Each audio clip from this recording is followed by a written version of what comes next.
قرآن مجید نے واضح کہہ دیا ہے کہ یہودی اور عیسائی تم سے راضی نہیں ہو سکتے حتی تتبع ملتہم، جب تک کہ تم ان کے دین کی پیروی نہ کرو، ان کو کسی طریقے سے معاذ اللہ عیسائی بنایا جائے۔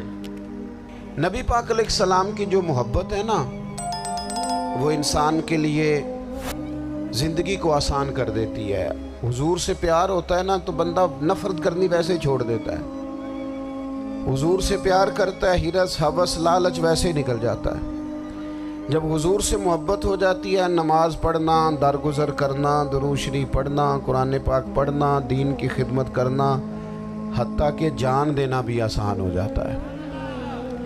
نبی پاک علیہ السلام کی محبت انسان کو کبھی بھی پریشان نہیں ہونے دیتی، الجھنے نہیں دیتی، تازہ دم رکھتا ہے حضور کا پیار۔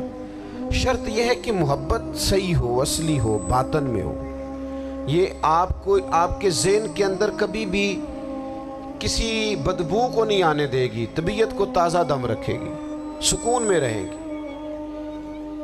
لیکن نبی پاک علیہ السلام کی محبت کے کچھ تقاضے ہیں، ان تقاضوں کو سمجھنا پڑے گا۔ بالخصوص امت اس وقت جس جگہ پہ کھڑی ہے، آپ دیکھیں کہ اتنی بربریت اور اس جیتے جاگتے دیکھتے ماحول میں کہ جس میں ہر چیز کیمرے کی آنکھ دیکھ رہی ہے، اس میں اس قدر زیادہ اسرائیل کی جارحیت،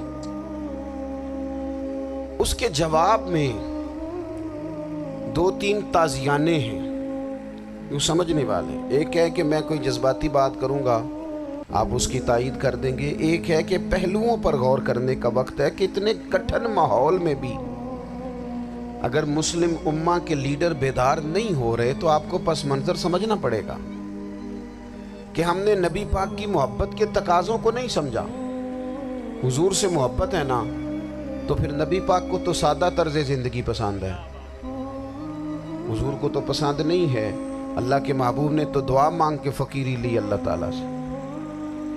آپ کو پتہ ہے جب بندہ بہت زیادہ آسانیوں میں چلا جاتا ہے، بہت زیادہ اس کے پاس سہولیات ہو جاتی ہے، اس کا مرنے کو دل نہیں کرتا۔ خود نبی پاک علیہ السلام نے فرمایا قیامت کے قریب کافر تم پر جھپٹیں گے جس طرح بھوکے لوگ کھانے پر جھپٹتے ہیں۔ حضور کیوں، ہم تھوڑے ہوں گے؟ فرمایا نہیں، تمہیں دنیا سے محبت ہو جائے گی اور موت تمہیں بری لگے گی۔ اتنے بڑے بڑے بنگلے، عالی شان محلات، کس کا چھوڑ کے مرنے کو جی چاہتا ہے معاذ اللہ۔ نبی پاک کی محبت کا تقاضا سمجھو، ایسا نہیں کہ وہاں دولت آئی نہیں۔ حضور تو فرماتے ہیں کہ اللہ نے خزانوں کی کنجیاں میرے ہاتھ میں رکھ دی ہیں، لیکن میں نے عرض کیا مالک ایک وقت روٹی دینا اور ایک وقت کا فاقہ دینا۔ کنجیاں خزانوں کی اللہ نے دی۔ جب تک آپ اپنا طرز زندگی، یہ جو بہت دنیا کا پیار ہے نا، بہت زیادہ مرنے کی ہرس، یہ بہت زیادہ جینے کی ہرس تو اللہ تعالیٰ نے قرآن پاک میں یہودیوں کا طریقہ بیان کیا کہ وہ کبھی مرنے کی تمنا نہیں کریں کیونکہ جینے کی ہرس رکھتے ہیں۔ نبی پاک علیہ السلام کے غلاموں، طرز زندگی جب تک سادہ نہیں ہوتا اور جب تک یہ دنیا کے جھمیلوں سے کسی کو دولت دے کر پیچھے کر دیا جاتا ہے، کسی کو عہدہ دے کر چپ کرا دیا جاتا ہے، کسی کو اقتدار دے کر چپ کرا دیا جاتا ہے، رسول اللہ صلی اللہ علیہ وسلم کے سچے غلام ان ایک بات کی سمجھ آ گئی تھی کہ ہمیں ہمارے رب نے کہا ہے قُلْ إِن كُنْتُمْ تُحِبُّونَ اللَّهَ فَاتَّبِعُونِي يُحْبِبْكُمُ اللَّهُ۔ اے محبوب آپ ان سے فرما دیں اگر رب سے محبت کرنا چاہتے ہیں تو آپ کی پیروی کریں، اللہ خود ان سے محبت فرمائے گا۔ جب رب بھی ان کا ہو جائے گا، جب رب بھی ان کا کی محمد سے وفاتوں نے تو ہم، یہ جہاں چیز ہے کیا، یہ لوح و قلم تیرے ہیں، اس کا کیا مطلب ہوا؟ لوح و قلم، قلم لکھتی ہے نا تقدیریں، مقدر فیصلے، تو لوح و قلم تیرے ہیں، اس کا مطلب یہ ہے کہ پھر رب کریم تیرے اوپر فضل کرے گا، اور وہ جن فیصلوں کی امت کو دیانت سے چاہت ہے اللہ اپنے فضل سے وہ فیصلے فرمائے گا۔ جب تک زندگی حضور کی غلامی کی طرف نہیں جاتی وہ اللہ تعالیٰ کی تائید نہیں پاتی۔ حضرت عبداللہ ابن حذافہ رضی اللہ تعالیٰ عنہ کو رومیوں نے قید کر لیا تھا، اور جب رومی آپ کو قید کر رہے تھے، پکڑ رہے تھے، جنگ میں کچھ موڑ ایسا آ گیا کہ بظاہر مسلمانوں کے قدم پیچھے ہٹ رہے تھے، 1000 آدمی نے 100 آدمی نے مل کے آپ کے گرد گھیرا ڈالا اور بڑی مشکل سے آپ کو گرفتار کیا۔ جب بادشاہ کے سامنے لے گئے نا، تو بادشاہ سے اس کا سپہ سالار کہنے لگا کہ بندہ ضائع کرنے والا نہیں۔ یہ بات سمجھیں آپ، ہماری طبیعت کے مطابق جو بندہ پورا نہیں اترتا ہم ضائع کر دیتے ہیں۔ حالانکہ اگر آپ کو مخالف صف میں بندہ کام کا نظر آئے تو آپ غور فرمائیں کہ یہ ہمارے قافلہ محبت میں کیسے شامل ہو سکتا ہے، اس کے لیے جد و جہد کریں تاکہ اس سے کام لیا جا سکے۔ اس نے کہا، روم کے بادشاہ نے، بندہ ضائع کرنے والا نہیں۔ وزیر نے کہا بادشاہ سے، اس نے کہا کیا کریں؟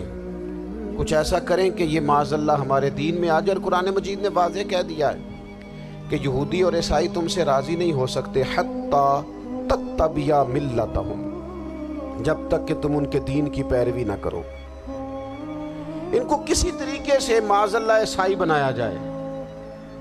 تو بادشاہ کہنے لگا 2-3 چیزیں ہیں جس سے کوئی بندہ بھی خریدا جا سکتا ہے، کر لیتے ہیں بات۔ اس نے سب سے پہلے حضرت عبداللہ ابن حذافہ سے کہا کہ جتنے پیسے آپ کہیں گے آپ کو ملیں گے، آپ اس دین میں آ جائیں معاذ اللہ۔ تو حضرت عبداللہ ابن حذافہ نا، کچھ لوگ بڑے سیانے ہوتے ہیں، بردبار ہوتے ہیں، بعض باتوں پر غصہ نہیں کرتے، ہنستے ہیں۔ حضرت عبداللہ ابن حذافہ ہنس پڑے، فرمانے لگے تجھے کس نے بادشاہ بنایا؟ تو بڑا بیوقوف آدمی ہے۔ اس نے کہا کیا مطلب؟ فرمانے لگے نادان، میں تو تلوار لے کے میدان میں آیا ہوں، مجھے دولت کمانی ہوتی میں تجارت کرتا، میں تجارت نہیں کر رہا، میں تو شہادت کے لیے نکلا ہوا ہوں، اور تو مجھے کہہ رہا ہے پیسے لے لے، کو عقل کی بات کر۔ اس نے دوسری بات کی، اس نے کہا کہ میں بادشاہ ہوں، میرے نیچے جتنے بھی عہدے ہیں، وزیر، مشیر، وزیر خزانہ، جو آپ عہدہ کہیں گے آپ کو دے دیا جائے گا، آپ اس طرف آ جائیں۔ تو حضرت عبداللہ ابن حذافہ کہنے لگے پھر کہتا ہوں تو بڑا نادان ہے۔ فرمانے لگے میں حضور کا صحابی ہوں، اور صحابی ہونے سے بڑا عہدہ دنیا میں ہے ہی کوئی نہیں۔ صحابہ وہ صحابہ جن کی ہر صبح عید ہوتی تھی، خدا کا قرب حاصل تھا، نبی کی دید ہوتی تھی۔ کہا تو مجھے لالچ دے رہا ہے۔ اب انہوں نے ایک نئی چال چلی۔ وزیر کہنے لگا کہ میں ایک اور طرح سے معاذ اللہ کوشش کرتا ہوں پگھلا دینے کی۔ آپ اندر کمرے میں قید تھے تو وہاں ایک خاتون کو بنا سنوار کر بھیج دیا گیا۔ دوستو یاد رکھنا، تگڑا اور مضبوط جوان پتہ کون ہوتا ہے؟ جس کی نظریں پوری طرح اس کے کنٹرول میں ہوں۔ یہ علامت جوانی ہے۔ جس آدمی کا پوری طرح، 2 لوگ دنیا میں کبھی کوئی کارنامہ سر انجام نہیں دے سکتے، ایک جو حرام کھاتا ہو، ایک جس کی نظر ناپاک ہو۔ محمد بن قاسم جب یہاں آئے تھے نا، تو ایک دن بڑے پریشان تھے، تو ایک بزرگ کہنے لگے آپ کیوں پریشان ہیں؟ کہنے لگے راجہ دہر سے مقابلہ ہے، اور ہماری فوج تو سندھ کے رستے بھی نہیں جانتی، زبان بھی نہیں جانتی، لڑیں گے کیسے؟ 2-4 دن کے بعد ان بزرگوں کی دوبارہ محمد بن قاسم سے ملاقات ہوئی تو بڑے خوش تھے۔ کہا اب آپ کیوں خوش ہیں؟ کہنے لگے وہ میرا مقابلہ نہیں کر سکتا، میں نے تحقیق کر لی۔ کہا کیوں؟ کہنے لگے نظر کا گندہ ہے، اور جو نظر کے گندے ہوتے ہیں وہ میدانوں میں ٹھہرا نہیں کرتے۔ میدان کے لیے نکلنے کے لیے پاک جوانی کی ضرورت ہوتی، تطہیر مزاج ہونا ضروری ہوتا ہے، پاکیزہ افکار اور سچی اور سچی ستھری سوچوں کا ہونا ضروری ہوتا ہے۔ اس لیے فرمایا کہ میرا مقابلہ نہیں کر سکتا۔ حضرت عبداللہ ابن حذافہ کمرے میں تھے، تو وزیر کی بیٹی اندر سجی سنوری پہنچ گئی۔ جیسے ہی آپ نے اس کفر کی چال کو دیکھا تو تیمم کر کے نفل شروع کیے۔ وہ ساری رات بیٹھی رہی، رب کا بندہ ساری رات عبادت کرتا رہا۔ عبادت بڑا سہارا ہے، مصلی بڑا سہارا ہے اللہ کے بندوں۔ صبح دروازہ کھولا، وزیر نے اپنی بچی سے پوچھنا چاہتا تھا رزلٹ کیا نکلا، تو وہ کہنے لگی پیچھے ہٹ جا، اب تیرا میرا تعلق کوئی نہیں، میں نے نبی پاک کا کلمہ پڑھ لیا۔ اس نے کہا میں نے بھی زمانہ دیکھا ہے، پر یہ کیا لوگ ہیں، کستوری کے بنے ہوئے،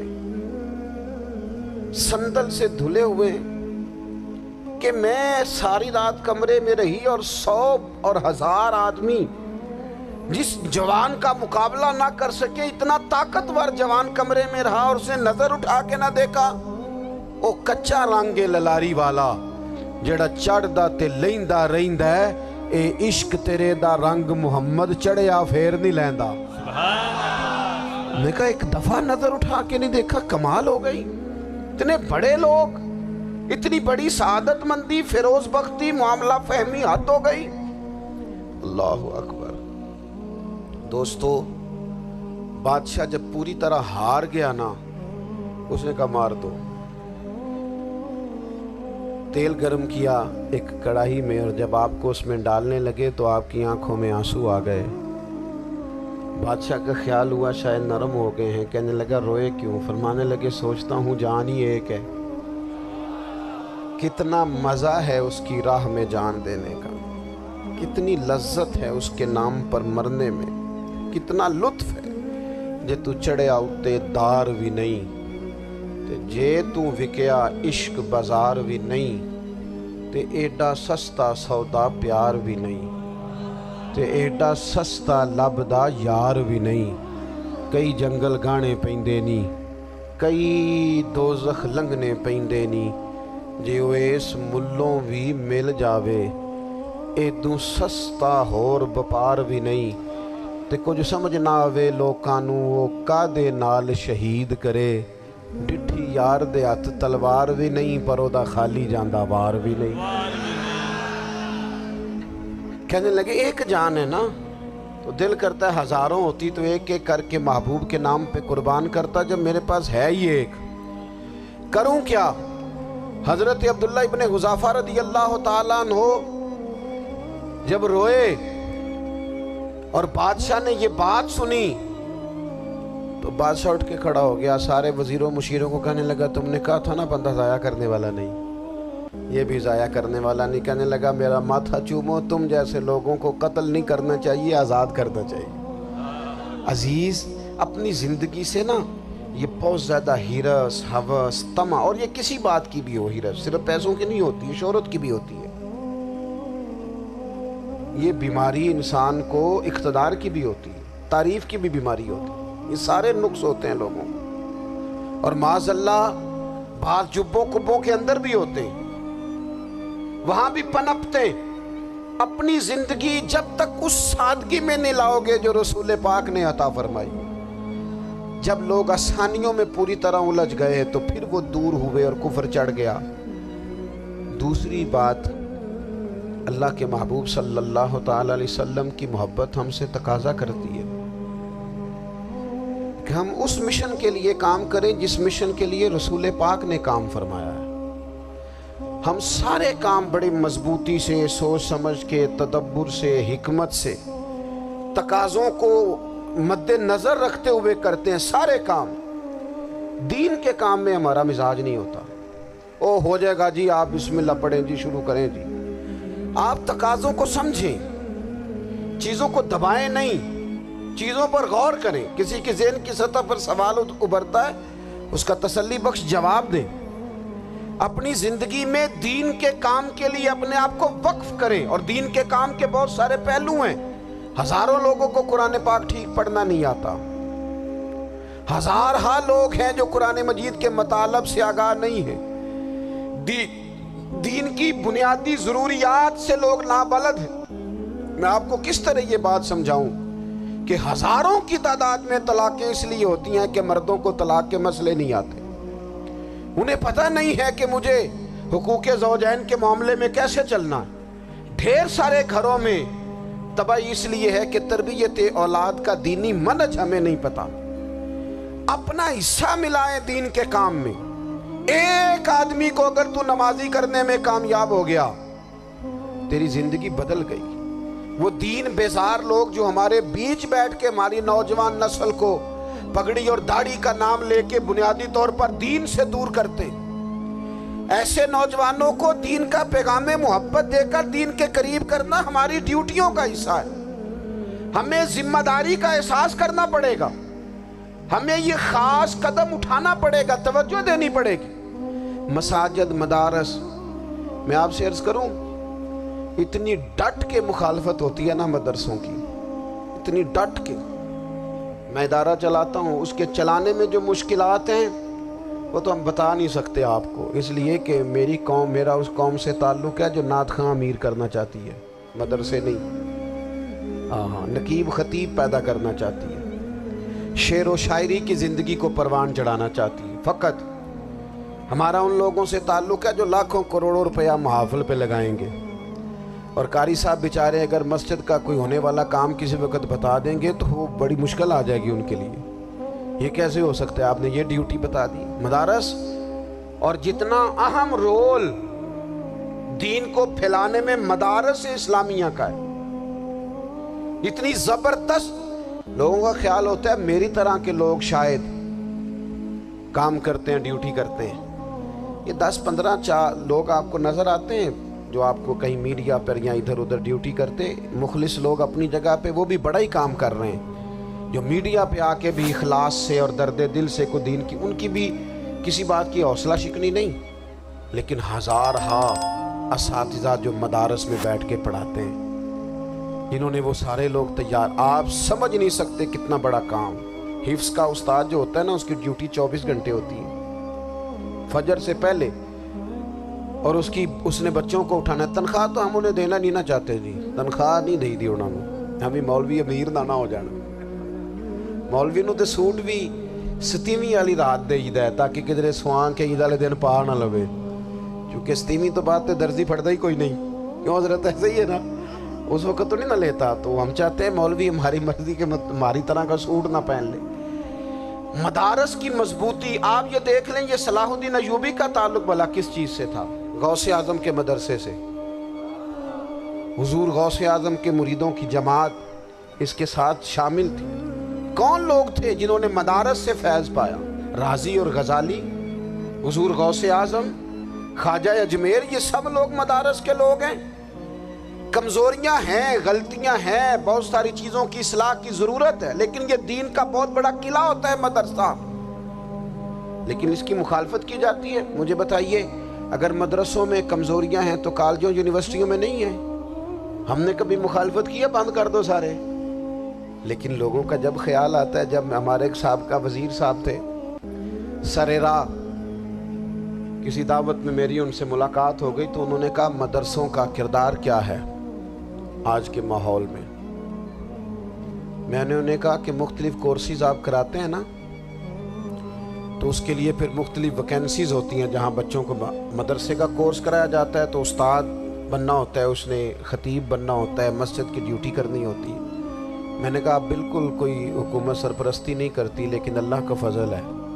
کبھی آپ نے کوئی مسجد سنی ہے جس میں جمعے والے دن مولوی نہ ملا ہو جمعہ پڑھانے کے لیے؟ کبھی آپ کو رمضان میں ایسی مسجد ملی ہے جس میں قرآن مجید سنانے کے لیے حافظ نہ ملا ہو؟ یہ ہو سکتا ہے کسی حافظ کو مسجد نہ ملے۔ تو مدارس کے ذمے جو کام تھا، مدارس نے جم کے کیا ہے اور ڈٹ کے کیا اللہ کے فضل سے۔ اور مدارس کے لوگوں کو بھی کمزور نہیں پڑنا چاہیے، کبھی کسی وزیر، مشیر، مالدار کے روب میں نہیں آنا چاہیے، قطعاً نہیں۔ کیوں؟ کہ یہ وہ عظیم لوگ ہیں، رسول اللہ صلی اللہ علیہ وسلم کے دین کے غلام، کہ ابھی ایک لفظ نہیں پڑھا ہوتا الف با تا سا، پہلے دن گھر سے نکلتے ہیں تو حضور فرماتے ہیں اللہ کے فرشتے ان کے پیروں کے نیچے پر بچھا بھی دیتے ہیں، پہلے دن اتنا بڑا اعزاز ملتا ہے۔ تو حضور کی محبت کا تقاضا ہے دین کا کوئی کام کیا جائے۔ ایک خاتون مسجد نبوی شریف میں جھاڑو دیتی تھی، پر کوئی کام تو کرتی تھی نا۔ اور کس مسجد میں؟ جہاں 70,000 فرشتے صبح آتے ہیں، 70 شام آتے ہیں، اس مسجد میں وہ خاتون جھاڑو دیتی تھی۔ بخاری ہے، جب ان کا انتقال ہو گیا، صحابہ نے سوچا کہ حضور کو تکلیف ہوگی، بغیر بتائے جنازہ پڑھ دیا، حضور صبح تشریف لائے، تازی قبر دیکھی، اور محبوب وہ ہیں جو فرش پہ کھڑے ہو کے عرج کی خبریں دیتے ہیں۔ نبی پاک علیہ الصلوۃ والسلام نے فرمایا کہ مجھے اطلاع کیوں نہیں دی اس کے انتقال کی؟ یہ کرم دیکھو، کوئی ڈیوٹی تو کرتی تھی نا یار، پر خلوص سے، پر پیار سے، پر اللہ کو راضی کرنے کے، پر درد دل سے۔ اور دین کی ڈیوٹیاں کرنے والے دوستو سنو، حضور صبح آئے، قبر کو دیکھ کر فرمایا مجھے کیوں نہیں بتایا؟ یا رسول اللہ آپ کو تکلیف دینا مناسب نہ جانا؟ تو قبر پہ کھڑے ہو کے حضور نے فرمایا صف بناؤ، میں دوبارہ جنازہ پڑھاؤں گا۔ صف بناؤ، میں دوبارہ جنازہ پڑھاؤں گا۔ کوئی ڈیوٹی تو۔ تیسرا تقاضا حضور کی محبت کا، سمجھو میں بس بڑی جلدی بات سمیٹنے لگا ہوں۔ حضور کی امت سے پیار کرو، یہ نبی پاک کی محبت کا تقاضا ہے۔ حضور اس بندے سے بڑے راضی ہوتے ہیں جو حضور کی امت سے پیار کرتا ہے۔ آپ کو پتہ ہے حضرت جبریل امین علیہ السلام نے معراج کی رات حضور علیہ الصلوۃ والسلام سے عرض کی تھی کہ اللہ کی بارگاہ میں عرض کیجئے گا میری بھی ڈیوٹی لگ جائے آپ کی امت کے ساتھ محبت کرنے پر۔ تو یہ کیوں کہا تھا انہوں نے؟ علماء نے لکھا اس لیے کہا تھا کہ حضرت جبریل بھی جانتے ہیں کہ حضور کی امت سے محبت کی بات کی جائے نا تو نبی پاک راضی ہوتے ہیں۔ امت سے پیار کرو گے نا، امت سے، ایک صرف بات کا خیال رکھنا، عقیدہ برا ہو تو بات دوسری ہے، ورنہ میرے محبوب کی امت کا ایک ایک شخص جو مدینے والے کا کلمہ پڑھتا ہے، جو حضور کا غلام ہے، اس کے بارے میں اپنے دل میں گنجائش رکھنا، پیار رکھنا، وارفتگی رکھنا۔ او دوستو، یہاں لوگ کس کس طرح گروہوں کو، جماعتوں کو سپورٹ کرتے ہیں۔ نبی پاک نے اس امت کی کثرت پر فخر بیان کیا، اور حضور فرمانے لگے 120 صفیں جنتیوں کی ہوں گی، قیامت میں 80 صفیں صرف میری امت کی ہوں گی۔ میں کثرت امت پر فخر کروں گا۔ ان لوگوں سے پیار کرنا ہے، ان کے دکھ درد کو سمجھنا ہے۔ پتہ ہے آج کیا ہوتا ہے؟ آج ہمیں نا مختلف چھوٹے چھوٹے ملکوں میں بانٹ دیا گیا، تو ہم کسی دوسرے مسلمان بھائی کا درد نہیں محسوس کرتے، ہم گھروں میں نہیں محسوس کرتے۔ پڑوسی پر ظلم ہو رہا ہو تو ہم کہنے پتر ساڈا نہیں مسئلہ، یہ دا مسئلہ ہے، تینوں کی لگے۔ حالانکہ پڑوسی کی آگ اس لیے بھی کسی وقت بجھا دینی چاہیے کہ پڑوسی کی نہ بجھائی جائے تو اپنا گھر بھی زاد میں آ جاتا۔ آج امت مسلمہ سے ہمیں بس لگا دیا گیا اپنے حصے کی روٹی کماؤ، اپنے حصے کی کوٹھی بناؤ، اپنے حصے کی گاڑی خریدو، اپنے حصے کا کام کرو۔ امت کا درد، امت کی بات، وحدت امت کا تصور،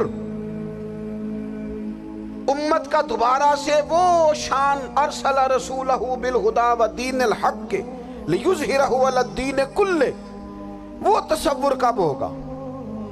اس وقت ہوگا جب ہم بات امت کی کریں گے۔ نبی پاک علیہ السلام نے فرمایا مسلمان کی مثال ایک جسم کی طرح ہے، جسم کے ایک حصے کو تکلیف ہو تو سارا آزمائش میں آ جاتا ہے۔ مجھے بتاؤ یہ انگلی درد کرتی ہو، یہ انگلی جسم کا حصہ ہے نا، تو میرا خیال ہے دماغ یہ کہہ دے گا کہ انگلی کی درد ہے نا منو کی لگے، دل کہہ دے گا کوئی نہیں ٹینشن لینے، انگلی کا مسئلہ ہے نا۔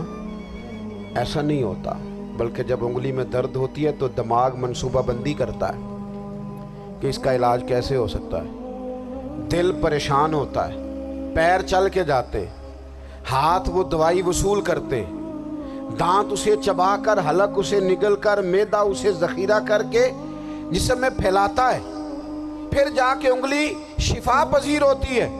ایک حصے کو درد ہو تو سارا حصہ کام پہ لگ جاتا ہے۔ اسرائیل اگر تکلیف دے رہا ہے فلسطینیوں کو تو ہونا چاہیے تھا نا بعض مسلمان حکمرانوں کو نیند نہ آتی، وہ درد دل محسوس کرتے، ہونا چاہیے تھا نا کہ بعض لوگ یہاں ہم کیا کرتے ہیں بھلا بیٹھ کے؟ اب تو مجھے بعض چیزوں سے کوفت بھی ہونے لگا، ہم دیتے ہیں بیان، مذمت۔ آپ کے بیان دینے سے کیا ہوگا؟ فلانے نے بھی بیان دے دیا، فلانے نے بھی کلپ دے دیا، یہ کیا کر رہے ہیں؟ یہ تو آپ زندہ رہنا چاہتے ہیں۔ وہ جس طرح آج کل ہمارے ہاں بہت ساری چونکہ جماعتیں ہیں تو کشمیر ڈے آتا ہے نا تو مل کے ریلی نہیں نکالی جا سکتی، سوال نہیں پیدا ہوتا، کیونکہ ہمیں جماعتوں کو زندہ رکھنا ہے۔ اس جماعت کی خبر الگ لگنی چاہیے، اس جماعت کی خبر الگ، تو ایسے کوئی انقلاب آئے گا؟ یاد رکھنا، امت کو پوری کو ایک طاقتور آواز بننا پڑے گا۔ ہمیں تھوڑا تھوڑا اوپر اٹھ کے سوچنا پڑے گا۔ خدا را اللہ تعالیٰ مجھے معاف کرے اگر کوئی بات میں سطحی کر رہا ہوں، دل کی گہرائی سے عرض کرتا ہوں، اب تو بڑا سخت وقت آ گیا۔ اب چونکہ اب تو کیمرے کی آنکھ آئی ہے تو وہ زخمی بچے دیکھے نہیں جاتے، وہ تڑپتی مائیں دیکھی نہیں جاتی، وہ سسکتی اور آواز دیتی بیٹیاں سنی نہیں جاتی۔ وہ آوازیں ایسی ہیں جیسے وہ رات کے سناٹوں میں چیخیں بن کے لوگوں کو جگایا کریں گی۔ خدا را کچھ جرم ایسے ہوتے ہیں جن کی سزائیں بڑی سخت ہوتی ہیں، جن کی معافی بڑی مشکل سے ہوتی ہے۔ اپنے اندر جذبہ ایمانی پیدا کریں۔ اور میرے دوستو، بستر پر بھی تو لوگ ماری جایا کرتے ہیں نا۔ اپنی زندگی رسول اللہ صلی اللہ علیہ وسلم کے دین کے نام کرو۔ جذبہ جہاد، شوق شہادت اور عشق رسول، یہ عناصر ہیں جو امت مسلمہ کو پیروں پر کھڑا کریں گے۔ 2 منٹ کے لیے سوچو، امت اگر اسی طرح کٹتی رہی، پریشان رہی، دکھتی رہی، اور باری باری کر کے، اقبال نے کیا کہا تھا؟ اس نے کہا تھا وطنوں میں، انہوں نے کہا تھا کہ ان تازہ خداؤں میں بڑا سب سے وطن ہے، جو پیرہن اس کا ہے وہ مذہب کا کفن ہے۔ تو اقبال ہم کیا کریں؟ کہنے لگے بازو تیرا توحید کی قوت سے قوی ہے، اسلام تیرا دیس ہے، کیونکہ تو مصطفی ہے۔ تو بحیثیت مسلمان سوچنا شروع کر، بحیثیت مسلمان، اور یوں تو سید بھی ہو، مرزا بھی ہو، افغان بھی ہو، تم سبھی کچھ ہو، بتاؤ کہ مسلمان بھی ہو۔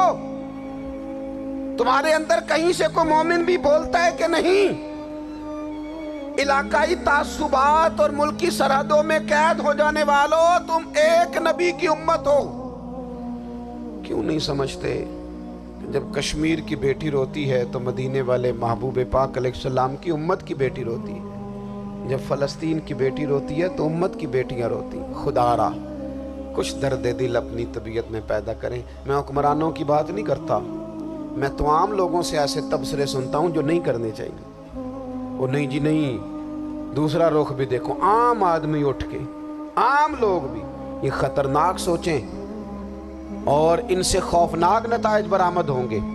تو 3 باتیں میں نے آپ کی خدمت میں عرض کی ہیں۔ ایک تو کوشش کریں اپنی زندگی کے اندر کہ زندگی کو سادہ کریں۔ پیسہ ضرور کمائیں لیکن پیسے سے پیار نہ کرو، پیار تو مدینے والے رسول سے کرنا۔ دولتیں، ہرس، ہوس، طمع، ان سے باہر آؤ۔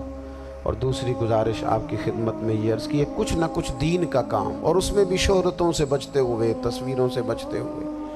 میں ہر محفل میں شاید کہتا ہوں میری فوٹو آ رہی ہے اور لائیو آ رہا ہے اور فلاں ہو رہا ہے، لیکن اس محفل کا خوبصورت انسان وہ ہے جو سب سے پیچھے بیٹھا ہے۔ وہ کسی فوٹو کے لیے نہیں آیا۔ اور میں ڈھیر سارے لوگ دیکھ رہا ہوں، یہ جو آگے بیٹھ جاتے ہیں بعض اوقات 5، 7، 10 لوگ، یہ بڑی تصویر سازی کرتے ہیں، لیکن جو پیچھے بیٹھے ہوتے ہیں ان کی کوئی فوٹو نہیں آتی۔ اور میں نے بہت سارے لوگوں کو دیکھا ہے کبھی موبائل کو ہاتھ بھی نہیں لگاتے، لیکن جن کے لیے آئے ہیں انہیں تو پتہ ہے نا کون کون آیا ہے۔ اور کچھ دین کے لیے کریں۔ اور تیسری گزارش آپ کی خدمت میں یہ ہے کہ امت بن کر بھی ضرور سوچیں اور امت کے دکھوں کا مداوع بھی کریں، اور امت مسلمہ کا درد بھی اپنے سینے میں ضرور محسوس کریں۔ اللہ تعالی ہماری اس بزم کو یہ ایک بات اور سن لیں جی، نبی پاک علیہ السلام نے ارشاد فرمایا، لائیں جی، حضور سید عالم علیہ السلام نے ارشاد فرمایا کہ جب تک بندہ اللہ کے بندوں کی مدد میں رہتا ہے نا، اللہ بھی اس کی مدد کرتا رہتا ہے۔ یعنی اگر آپ امت کے لیے سوچتے ہیں، کوئی امت کے لیے فکر پیدا کرتے ہیں، کچھ امت کی سوچیں لاتے ہیں، تو اللہ بھی مدد فرمائے گا۔ اور یہ بات اچھی طرح یاد رکھیں، جب بھی بندہ کوئی ایسا کام کرتا ہے نا جو خالص اللہ کی رضا کے لیے ہو، تو رب کی مدد ضرور آتی ہے۔ وَلَقَدْ نَصَرَكُمُ اللَّهُ بِبَدْرٍ وَأَنْتُمْ أَذِلَّةٌ۔ تو یہ کام کریں گے تو اللہ کی مدد بھی آئے گی۔ اللہ توفیق عطا فرمائے۔ وَمَا عَلَيْنَا إِلَّا